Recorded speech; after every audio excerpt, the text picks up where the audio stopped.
What's going on, guys? My name is Derek. I'm Chris. And welcome to our brand new channel. We're called VU Performance, also known as Volusia United Performance. And we're based out of Deland, Florida.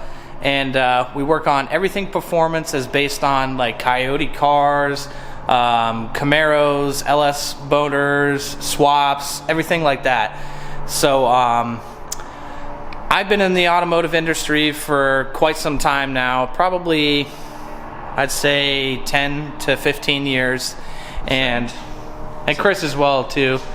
You know, he does everything as far as painting the car, working on a car, you know, welding, fabrication, stuff like that. We both do the same thing. So let me go ahead and just kind of give you a rundown of the shop real quick, and then we'll go from there. All right, guys, so here's our shop.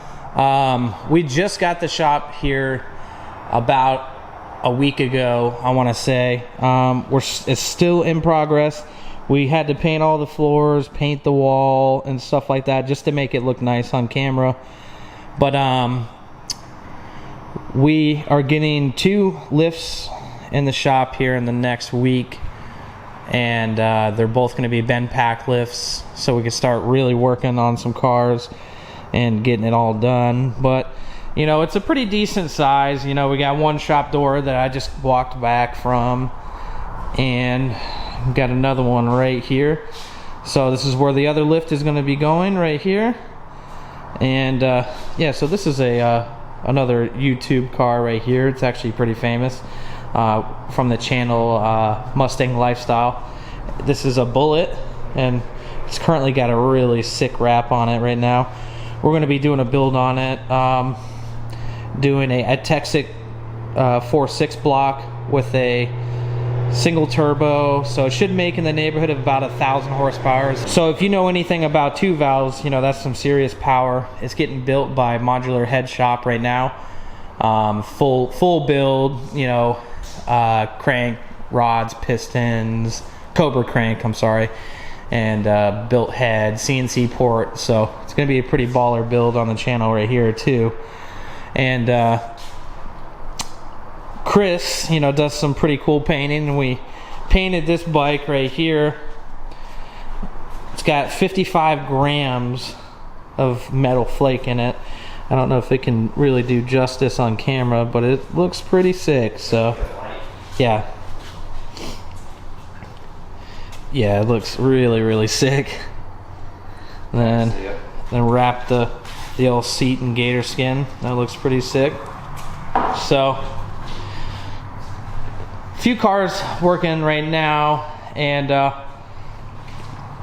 should we tell them the old secret? Yeah. So this is going to be our first shop build right here. It's a what year? It's a 2001 Chevy Tahoe 2-wheel drive 5.3. I bought it about 3 years ago. It has about 320,000 miles on it now. About the 4th transmission in it. I bought it and slammed it, then lifted it, then put it back to stock.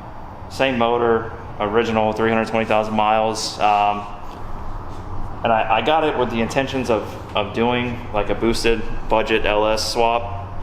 And I loved it so much, we ended up using it as a family vehicle for 3 years. Finally got another vehicle, a couple dailies. Decided it's time to rip it apart once it finally started losing compression and blew a head gasket. So it still ran. It was nice and smoky, but I mean, yeah, no, it ran fine. AC, everything, 320,000 miles strong. A couple little ticks here and there, but it is what it is. It's getting ripped apart. Should we get into it? Oh, absolutely. So it's a Gen 3 5.3 with 862 heads. Doing just a budget Gen 3 block, Gen 4 rotating assembly, ported 862 heads, a Texas Speed or BTR, I don't know what yet, but a nice cam. Obviously the training upgrade, full valve train.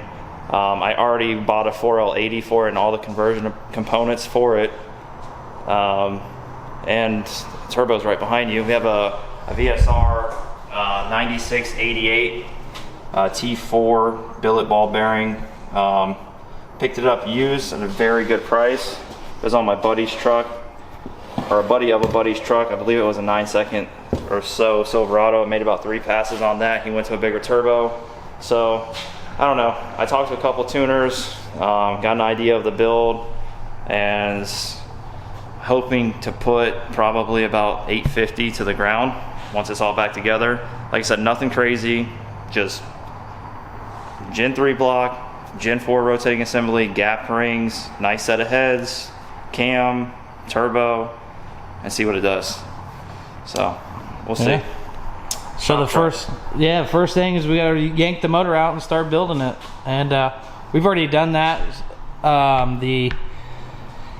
Got all the fluids out of it so far, and then I think get the transmission ready. So yeah, transmission. I'm not sure if I'm just gonna throw the stock 4L80 back in it with a nice converter and see what it holds up to. You know, just get the feet wet. But I already talked to a local transmission shop. I might be doing something with them on a built 4L80, full billet, internals, everything. They said it's good for 1,000 horsepower. So it's getting Viking coilover conversion in the front, get rid of the torsion bar, and we'll do something crazy with the rear. Probably just run the stock 10 bolt until it breaks. We have a locker in it already. I don't know. We'll see what it does. It'll be a cool sleeper truck. I don't know. We'll see. I'm down for it, man. It'll be fun. It's gonna be fun. Yeah. Sweet.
Alright guys, so that's pretty much it for today. I'm going to show you what we kind of finished up on. So, got the intake out, got the one manifold out. We got both out. Oh, you didn't? Oh, my bad. So we got both manifolds out. And so... the water pump, the AC compressor, and the power steering accessory bracket and pump. just gonna leave all that in the truck. It's a pain in the ass to pull the pulleys off and everything like that. Plus it's all going back on anyway. The truck's definitely gonna have to have AC. It's Florida, it's very hot. So, oh, we got the wiring harness all out. Everything's unplugged. Mounts are disconnected. The only thing left to do is drop the transmission cross member and yank her out. So, Perfect. It'll be out. So, I appreciate you guys watching. Please subscribe down below, and if you like this video and share it, that'd be awesome. So, definitely we're gonna see a lot more videos like this on this build. So it's got a little ways to go because we plan on going to Turkey Rod Run with it. So in 20 days. 20 days. So we gotta hurry up. So thanks for watching, guys. We'll see you on the next video.